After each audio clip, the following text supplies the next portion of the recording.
Bang, Vixen outku agak berisik sedikit, tik tik tik gitu, apalagi mesin panas. Apanya itu bang? Tolong pencerahannya bang.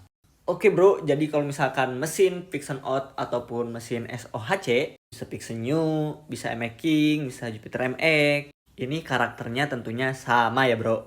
Nah, yang kemungkinan terjadi menurut gua pribadi, yang pertama setelan klepnya.